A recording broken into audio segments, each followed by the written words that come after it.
We have been trying to decipher exactly who won, who lost, what's in store for us with the NBA, with James Harden and that trade. When Kyrie comes back, whose team is it? And we love to throw out these questions. Who's going to take the last shot? Whose team is this? I don't know. How about we get Kyrie back and start there? Frank Isola is covering the NBA and has been doing so for decades. SiriusXM NBA Radio, the starting lineup host.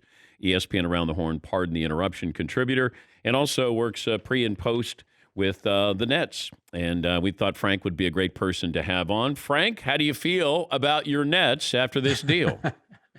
Well, it's certainly a blockbuster, Dan. And I think, a couple of things happened early on in the season. Spencer Dinwiddie went down, and then the situation with Kyrie Irving. So I think for the Brooklyn Nets, when you got a guy like Kevin Durant, your window is now. It's not about the past. It's not about the future. And obviously they gave up a lot of their future with those draft picks. I think you owe it to yourself and to Kevin Durant to go for it. So if Dinwiddie didn't get hurt and Kyrie Irving was playing well and the Nets were playing well, I don't know if they do this. There's a little desperation there, but I also think, the one thing about James Harden, he shows up out of shape, but the guy will play. He could still score points. And you just mentioned about Kyrie, whose team is it? Well, he's not here. So I can't rely on him. I know that I could count on Kevin Durant. I know that I can count on James Harden, and it's a superstar-driven league, and I think that's why they made this move.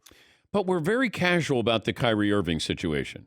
And I don't understand it. We don't know anything. Yep. He's shown up on Zoom. He's shown up at a birthday party without a mask on, and then we almost, I don't know, it just goes along with Kyrie. Like, we don't know when Kyrie's coming back. What is going on with Kyrie Irving, Frank? I thought the same thing. So for the past week or so, ever since, last time he played was against Utah. He had 18 points in the first quarter. He hasn't played a lot of games with the Nets. That was the best game he'd ever played. Now we haven't seen him since then. But I'm laughing because he hasn't been around for a week. The Nets make this trade, and everyone's saying, well, the Nets have a big three. They have a big three. Well, who are the three? I know of two of them. I know Kevin Durant and James Harden. I don't know about Kyrie Irving. And if and when he does return, how do we know that he's all in? How do we know that a couple of months from now there's going to be something going on in his life or around the world that could upset him and he has to take some time off? So I don't know the reason why he's not there. And I guess that's obviously his business. But from a net standpoint, if I'm them, I'm thinking, I just can't count on him. He's not reliable at this point. He just isn't. He's missed a lot of time over the years with injury. Now you have this situation. So I don't know exactly where it stands. And I think that also factored into it. Look at the games played for James Harden. The guy plays basketball. I don't like the way he handled his departure from Houston. He's not going to win the Nobel Prize for the way he handled himself in the past month. But the dude plays when he's 15 pounds overweight, and he'll still put up 35 points. So I know I can count on him. Unfortunately, the Nets, as of this moment, can't count on Kyrie Irving. How does this all work? Well, the one thing you notice from watching Kevin Durant, and remember, he had gone 560 days between playing games. And we all know that he's a great player, but when you see him out there, and I'm getting to watch every minute that he plays now, the guy is so good, and he makes the right basketball plays. He doesn't take bad shots. He trusts his teammates. He is the very definition of a superstar. There are great players in the NBA, and then you have those top of the top, and LeBron is up there, and Kevin Durant is up there, Kawhi Leonard, maybe a couple of other players. So I believe that he'll make it work, and I think Harden could fit in.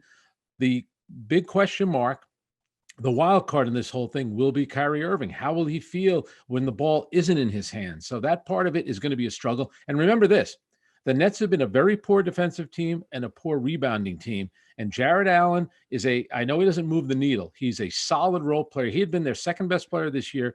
Karis LeVert was the team's best player last year, the third best player this year. Those guys play hard. They're unselfish. They do what's ever told of them. They're low maintenance. So, not having those role players on the team will make an impact. But when you get a chance to get a superstar, it's a move that you have to make, even though the Nets gave up a lot of draft picks. I've mentioned this a couple of times on the show today, and that is you have to have guys who understand what their role is. You go back to Chris Bosh in Miami, Kevin Love in Cleveland, even some of the Golden State Warriors when KD got there. They understood their role. And I think Bosh was just as important as the other two with the success of the Miami Heat because he didn't cause any problems. He said, tell me what you want me to do. You want me to be a spot-up three-point shooter. Kevin Love the same way. It's a delicate ego balance here with three alphas there in Brooklyn on who knows what their role is, depending on the time, in the game here, Frank, or what's at stake. Yeah, and I think it's true of basically everything. I mean, look at you guys. You're the star of the show. Then you have a guy that checks the lottery tickets. Everybody knows their role. In the great documentary with the Eagles, the late great Glenn Fry, he was pretty interesting. He says everybody wants to play quarterback because it was one of the band members that wanted to sing, and he said, we have Don Henley. You're not singing, and it's just interesting how every situation has a dynamic like that. I would only say this about Kevin Durant, especially. Now, he went to a great situation in Golden State where you have selfless players like Steph Curry, Klay Thompson, Draymond Green, but he was part of an ensemble cast there. And they did win 2 NBA finals. They would have won a third had he not gotten hurt. And then you look at what he did in Oklahoma City. Now, he was much younger back then. But I think when you recognize that he's the best player and he's going to make all the right plays, just like what LeBron does. And that's why LeBron in Miami, Wade had already won a title, but he goes there and look what he did for Chris Bosh's career. Look what he did for Kyrie Irving and Kevin Love, and look what he's doing right now for Anthony Davis. He changes everything. Kevin Durant has that same ability to do it. I think James Harden recognizes that. You would hope that Kyrie Irving would recognize it too, because he did play with LeBron James. Now, he wanted to get out of there eventually, which to me is still a little confusing. So think about this, Dan. Kyrie Irving played with LeBron and eventually didn't want to be there anymore. Now he's playing with Kevin Durant and he's not there. You've had the opportunity to play with the two best players in the league, and you're not all the way in. And I've said it. When LeBron goes into the Hall of Fame, I'm pretty sure he's probably going to end up there one day. The top of his plaque, it's not going to say all-time leading scorer, 5, 6, 7, how many titles he wins. It's going to say won a championship with Kyrie Irving as his second best player. Right now, that's a pretty big accomplishment. What do you think LeBron and the Lakers are feeling about this deal? I don't think they're worried at all. I think, first of all, let's give LeBron a lot of credit. He's played in all 13 games. He's played back-to-back.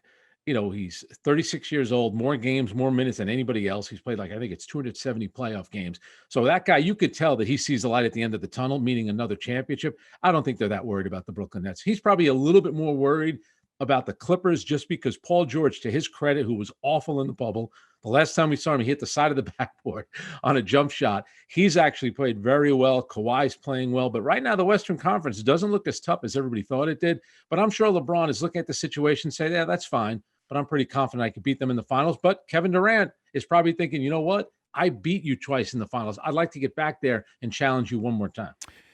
Good to talk to you, Frank. As always, thanks for joining us. We appreciate your time.